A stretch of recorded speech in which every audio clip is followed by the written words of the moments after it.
Hello, friends. Have you ever gazed up into the night sky and wondered at the possibility of life on other planets? What marvelous beings might exist out there, hands extended in friendship, awaiting the moment when we humans take our first tentative steps into space? What tales will be told of that glorious day when we are first contacted by our brothers from beyond the stars?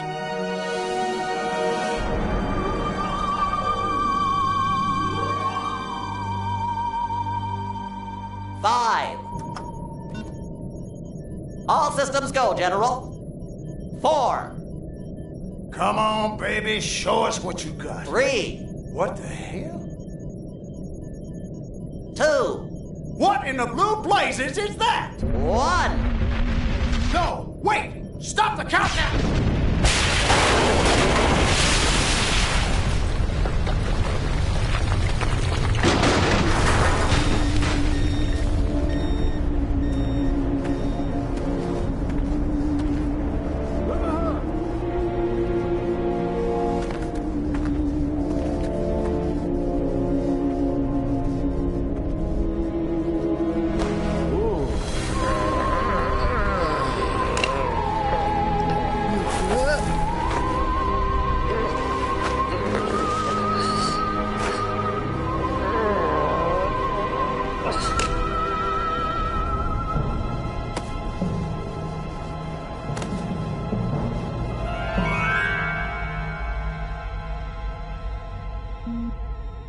Incompetent fool. I should never have sent you. What's shaking, Pox? You look a little, what's the word? Constipated.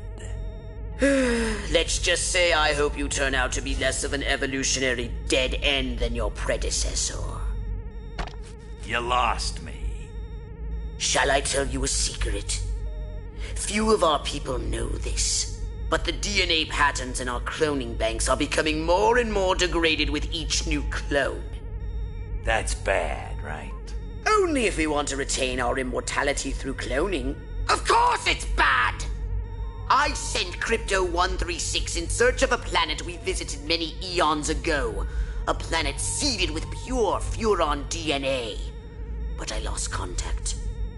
Let me get this straight. You sent me, him, Crypto-136, to a hostile planet, and he's disappeared. Maybe captured, maybe even being tortured as we speak. Well, I wouldn't jump to any conclusion. I bet you wouldn't. Let me tell you something, Pox. You're a smart cookie. But there's a time for thought, and there's a time for action. And this is one of those times.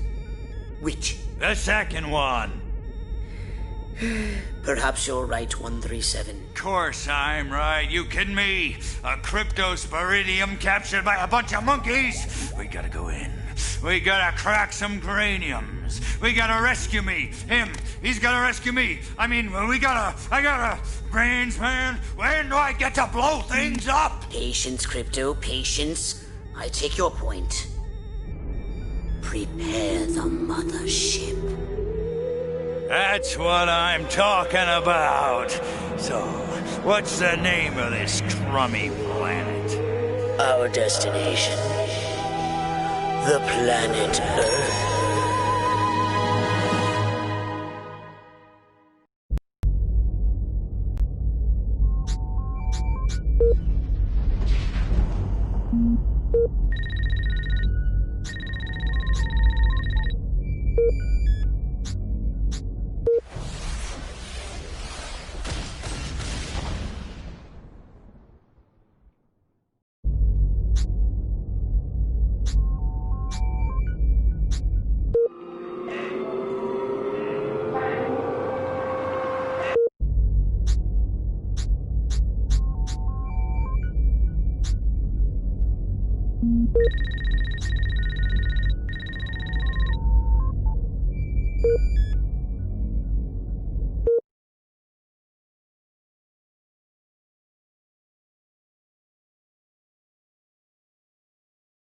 Hello, friends.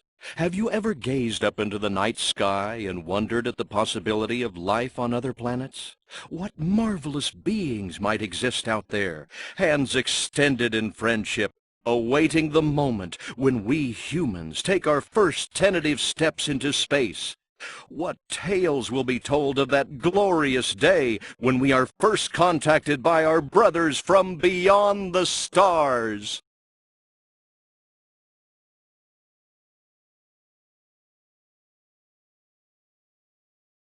Five. All systems go, General. 4. Come on.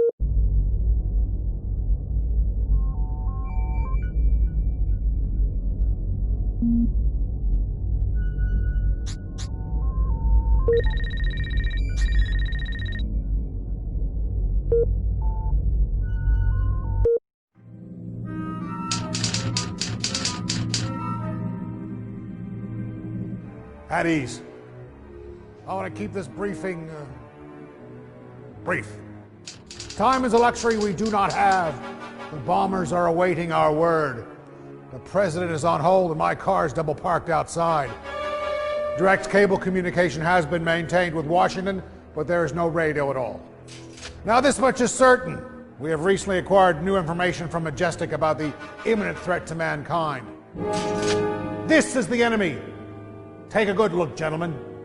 They hail from the planet Gorta in the Proxima Centauri system and call themselves Furons. Notice their oversized craniums and small status, but don't be fooled. They are mean, calculating, and ruthless. Here's some of what we do know. They use psychokinesis, and their ability to read minds is in proportion to their head size.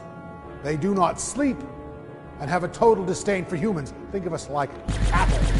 They have 4 fingers on each hand, and they all have the same size feet. But that's not the worst of it. Their technology is generations ahead of ours. Their air power is superior, and their arsenal is frightening. From this ultra-high altitude infrared radioactive image, we can tell that the alien spacecrafts are heading for the cities of Santa Modesta, Rockwell, Uniontown, Capital City, and Area 42. In summary, we're being invaded. More disturbing evidence has emerged. We believe that several corporations have been aiding the Furons. THQ and Pandemic Studios are in bed with the enemy. Roll the film. From their innocent-looking headquarters in Brisbane, Australia, comes mankind's greatest threat. Using advanced technology known as a computer, they have developed an alien training aid. We believe they have been consorting with the Furons under our very noses for a number of years. What you are about to see are the traitors to mankind. Who told you about the Furons? Well, you know, they're fictional. They're something that we made up. Don't know where you heard about them. Crypto, he's a crazy little alien. In the game, you get to play one of the aliens called Crypto Spiridium, and Crypto is the 136th clone of his line. The Furons have figured out how to clone people, and as a result, their race is dying. You know, certainly it's very handy for them to get their hands on our DNA. You know, I know their gene pool's depleted, and a long time ago they put some of their DNA and mixed it with ours. But you know, it's just a game, right? He's looking for brain stems. Brain stems that've got ancient Furon DNA in them. They need it to reinvigorate them, their own DNA pool. Doesn't make sense to me. I don't understand, but he's always out there, grabbing brains, human brains. In real life, humans wouldn't stand a chance. I mean, you know, they're just puny and ineffective and pathetic, really. And an alien race of any substantial power, especially the power to traverse the interstellar reaches of space, would have absolutely no trouble conquering humans. So, in the game, that's kind of the direction that we went. It's funny, of course, because it's the 50s and everybody laughs at the 50s. Everyone can see that's funny. But when you can go into that environment and mess with it as an alien, it's quite hilarious. The lack of remorse is chilling. Pathetic humans! That's what they think of us. Well, let me tell you something. We ain't gonna get pushed around by no little four-fingered, big-headed midgets whose sole intent is to steal our NDA. DNA. Whatever! Roll the film! Pathetic humans. All around town, you see them doing chicken dances. It's the Furon. He gets into their minds, their weak little minds. We realised when we were making the game that any alien was bound to have superior mental and technological power. The Furons have psychic powers in the game we're making, of course. They don't really exist. For instance, they have telekinesis. They can pick up objects and throw them around. There's one Furon, Crypto. He uses psychokinesis and picks up the cows. I don't know what he does with them. Why the cows? The ability to create illusions in the minds of humans. They can project an image into the mind of other humans of a human disguise. They can walk amongst us. You would never know there's a Furon amongst you. Yeah, they have psychic abilities. You know, they can read minds and hypnotize people, and even an anal probe, which is kind of uncomfortable to talk about. That's not all. It gets worse. Guns, tanks, bombs. They're like toys against them. This is what we're up against. Roll the film.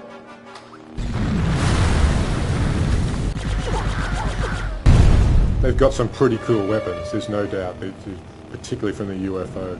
Well, UFOs definitely beat cars, there's no doubt about that, and gives you a much better view of the city and a bit more destructive power, and even on the ground, using a jetpack sure beats walking. You've got your classic death ray, which is just sort of singeing through buildings and cars. Those cars can be picked up with a PK ability and set fires alight elsewhere. Then you've got your quantum deconstructor, which is like the all-out, the amazing weapon. It's the one that I guess you're not going to get many of in the game, and that's just going to blow everything to bits, basically. You can go down in third-person mode and get right up close to objects and people and environments, and you get these really nice high-res, detailed-looking areas, and then you can get up in your ship and just blow everything to bits, and all these massive effects and particles are just rendering at that time, and really that's quite an achievement in itself, to be able to have almost like two types of games in the one game. The physics engine we use is called the Havoc engine, and it takes the realism of the game to another level. It really allows you to manipulate people in different ways and throw cars around and have car doors fly open and bits of cars go flying off. The aliens have vastly superior technology, and there's no way that you're going to stop them. I mean, you have to warn people. I mean, you have to bring down the government to stop these things.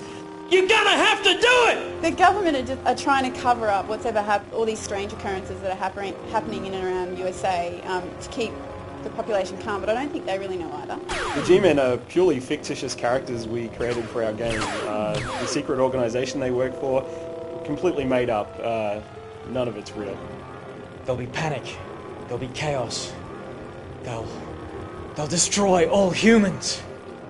Somebody ring my wife. I won't be home for dinner. Listen, there's no room for your mother in the bomb shelter. I gotta go. The whole world is waiting, for this will decide the fate of civilization.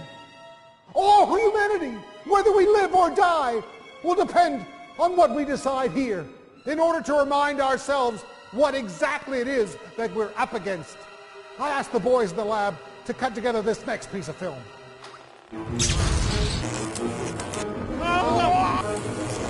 The coolest thing about the game is that you can take the form of an alien and run amok in human society.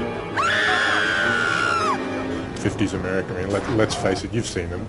They've totally got it coming.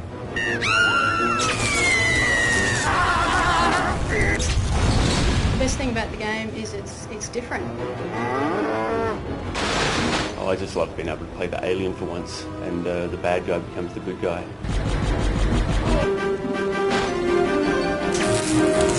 I love just getting in the UFO and just blowing stuff up.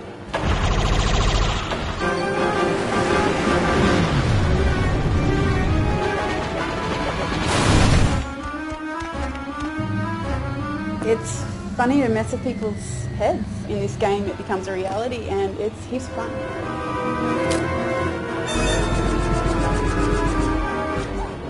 I don't think you understand the kind of power that these guys have. I mean, they've got one mission on planet Earth. They've got one desire, and that's to destroy all humans. This is no game, gentlemen. This is mankind's darkest hour.